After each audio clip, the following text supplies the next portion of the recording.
Hi வணக்கம் and welcome to ARP views. இன்றைக்கி ARP வியூஸில் என்ன வீடியோ பார்க்க போகிறோன்னா, இந்த மழை காலத்துலேயும் பனி காலத்துலேயும் எல்லாருக்கும் வரக்கூடிய அந்த கோல்டு ஃபீவர் இது எல்லாத்தையும் நம்ம வீட்டில் இருக்க அந்த மூலிகைகளை வச்சு எப்படி சரி பண்ணுறது அப்படின்னு சொல்லி தான் பார்க்க போகிறோம். அதுக்கு ஒரு கஷாயம் ஒன்று ரெடி பண்ண போகிறோம். அந்த கஷாயத்துக்கு என்னென்ன தேவைன்றதை இப்போ பார்க்கலாம். அதுக்கு முன்னாடி இந்த வீடியோக்குள்ளே போகிறதுக்கு முன்னாடி இந்த சேனலை சப்ஸ்கிரைப் பண்ணாதவங்க ப்ளீஸ் சப்ஸ்கிரைப் பண்ணுங்கள். சப்ஸ்கிரைப் பண்ண உடனே பக்கத்தில் இருக்க அந்த பெல் பட்டனையும் ப்ரெஸ் பண்ணுங்கள். அப்போ தான் நான் போடுற நெக்ஸ்ட் வீடியோஸ் உங்களோட நோட்டிஃபிகேஷனில் வரும். Please support us. வாங்க இப்போ வீடியோக்குள்ளே போகலாம். இப்போ இதுக்கு தேவையான பொருட்கள் என்னென்னு பார்த்தீங்கன்னா, இந்த கஷாயத்துக்கு கொஞ்சம் கற்பூரவள்ளி இலை, இந்த கற்பூரவள்ளி இலை இல்லைனா ஓமவல்லின்னு சொல்லுவாங்க. இது எல்லாருக்குமே தெரியும். நல்ல சளியெல்லாம் வெளியே எடுக்கக்கூடிய தன்மை இருக்குது இதுக்கு. அதனால் இந்த இலையும் சேர்த்துருக்குறோம்.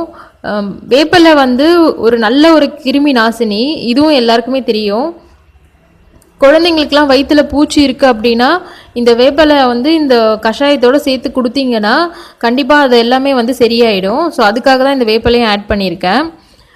கொஞ்சம் துளசி எடுத்திருக்கேன். துளசியும் நோய் எதிர்ப்பு சக்தி, இந்த சளியெல்லாம் எடுக்கக்கூடிய தன்மை இருக்குது. அது ஸோ அதையும் நான் இதில் சேர்த்துருக்கேன். குப்பமேனி இலை பார்த்தீங்கன்னா அதுவும் நல்ல சளியை முறிக்கக்கூடிய அந்த தன்மை இருக்குது. ஸோ அது ஆனால் கொஞ்சமாக தான் சேர்த்துக்கணும். அதனால தான் ஒரு 4லேருந்து 5 இலை நான் எடுத்துருக்கிறேன். இதை 5லேருந்து 6 தூதுவளை. இந்த தூதுவளையில் பார்த்தீங்கன்னா முள் இருக்கும், முன்னாடியும் இருக்கும், பின்னாடி இலைக்கு பின்னாடி பக்கமும் இருக்கும்.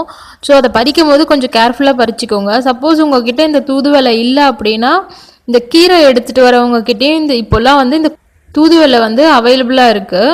ஸோ நீங்கள் அதை வாங்கி ஃப்ரிட்ஜில் ஸ்டோர் பண்ணி கூட வச்சுக்கலாம். அப்புறம் ஒரே ஒரு பப்பாளி பழத்தோட அந்த இலை பப்பாளி மரத்துலேருந்து பறிச்சிக்கலாம். இதை எல்லாத்தையும் நான் இப்போ வாஷ் பண்ணி எடுத்து வச்சுருக்கிறேன்.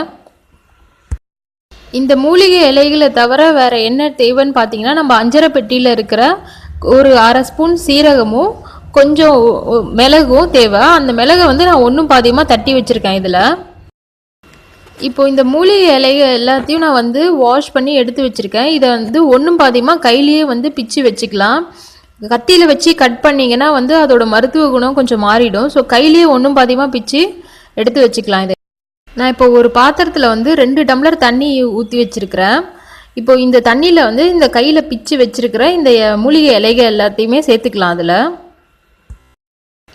இந்த மூலிகை இலைங்க கூடவே நம்ம ஒன்றும் பாதியமாக தட்டி வச்சுருக்கிற அந்த மிளகும் சீரகத்தையும் சேர்த்துக்கலாம். இப்போ இது எல்லாத்தையும் சேர்த்து அடுப்பில் வச்சு கொதிக்க விடுவோம். இப்போ உங்களுக்கு பார்த்தீங்கனாலே தெரியும், இது எல்லாம் நல்லா கொதிச்சு அந்த மூலிகை இலைங்களில் இருக்கிற அந்த சாறு எல்லாமே அந்த தண்ணியில் இறங்கியிருக்கும். அந்த தண்ணியோட கலரும் நல்லா மாறி இருக்கு பாருங்க. ஸோ அந்த 2 டம்ளர் தண்ணி வச்ச அளவு 1 டம்ளர்லேருந்து 1.5 டம்ளர் அளவுக்கு குறையிற அளவுக்கு நம்ம நல்லா கொதிக்க விடணும். இப்போ பாருங்க, இந்த தண்ணி நல்லா கொதிச்சு 1 டம்ளர் அளவுக்கு நல்லா சுண்டி வந்திருக்கு. ஸோ இந்த ஸ்டேஜில் இதை ஆஃப் பண்ணி எடுத்துக்கலாம். எடுத்து தனியாக வடிகட்டி வச்சுக்கலாம். இதை சின்ன குழந்தைங்கள்லேருந்து பெரியவங்க வரைக்கும் எல்லாருமே குடிக்கலாம் இதை. ஆனால் இந்த கஷாயம் எப்போ குடிக்கணும்னு பார்த்தீங்கன்னா, மதியம் 3 மணிக்கு முன்னாடியே குடிச்சிடணும். 11 மணியிலேருந்து மதியம் 3 மணிக்கு முன்னாடி குடிச்சிடணும். 3 மணிக்கு அப்புறமா இலை கஷாயம் எதுவாக இருந்தாலும் குடிக்கக்கூடாது. அதோட எஃபெக்ட் நம்மளுக்கு அவ்வளோவா கிடைக்காது அந்த டைமில் குடித்தோம்னா. இந்த இலை கஷாயம் பார்த்திங்கன்னா ரொம்ப சளியாக இருக்குது, ஃபீவராக ஜுரம் அடிக்குது, இல்லை தொண்டை வலி இருக்குது, ரன்னிங் நோஸ் இருக்குது, இந்த மாதிரி இருக்கிற அந்த ஒரு சிம்டம்ஸ் இருக்கும் போதே இந்த கஷாயம் நம்ம குடிச்சிட்டோம்னா அந்த இது ரொம்ப இன்க்ரீஸ் ஆகாமல் உடனே சரியாயிடும். ஆனால் இதை 3 டேஸ் தொடர்ந்து குடிக்கணும். அப்போ தான் எந்த ஒரு கோல்டு ஃபீவராக இருந்தாலும் உங்களுக்கு உடனே சரியாகும். இந்த வீடியோ உங்களுக்கு கண்டிப்பாக யூஸ்ஃபுல்லாக இருக்கும்னு நம்புகிறேன். ஏஆர்பி வியூஸ் இந்த சேனலை சப்ஸ்கிரைப் பண்ணுங்கள். சப்ஸ்கிரைப் பண்ணோடனே பக்கத்தில் இருக்க அந்த பெல் பட்டனையும் ப்ரெஸ் பண்ணுங்கள். கூடவே அந்த லைக் பட்டனையும் ப்ரெஸ் பண்ணுங்கள். இந்த வீடியோ உங்கள் ஃப்ரெண்ட்ஸுக்கெல்லாம் ஷேர் பண்ணுங்கள்.